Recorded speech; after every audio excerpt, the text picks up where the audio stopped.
افغانستان، زیمبابوې او بنگلاديش په یو سیریز کې سره لوبیږي. سلام او مینه ګرانو دوستانو، وخت مو په خیر. د مطلب له شریکېدو مخکې زموږ چینل سره حتما سبسکرایب کړئ.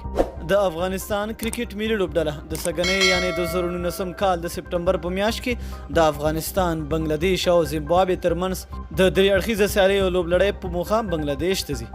د کرکټ بورډ په خبرپاڼې له مخې په دغه سفر کې به افغان لوبډله لومړی د بنگلاديش پر وړاندې د ټسټ یوه سیالۍ وکړي. له هغې وروسته به په درې اړخیزه سیریز کې د زیمبابوې او بنگلاديش پر وړاندې دوه شل ورځې سیالۍ ترسره کړي چې په دغه لوبه کې به دوه مخکې لوبډلې د دې سیالیو پای لوبې ته لار پیدا کوي.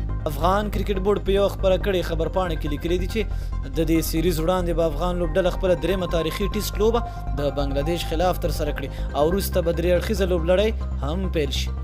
د ټسټ لوبې په ګډون د یادو سیالیو لړۍ به د سپټمبر په 6 نیټه پیل شي او د همدې میاشتې تر 23 نیټې پورې به دوام ومومي. له یادو سیالیو وروسته به افغان ملي لوبډله هند ته ولاړ شي او هلته به په نومبر میاشت کې په خپل کوربتوب د هند په لوبغالو کې د ویسټ انډیز خلاف یو ټسټ د 10 ورځو سیریز او د 5 یو ورځنیو سیالیو لړۍ هم ترسره کړي.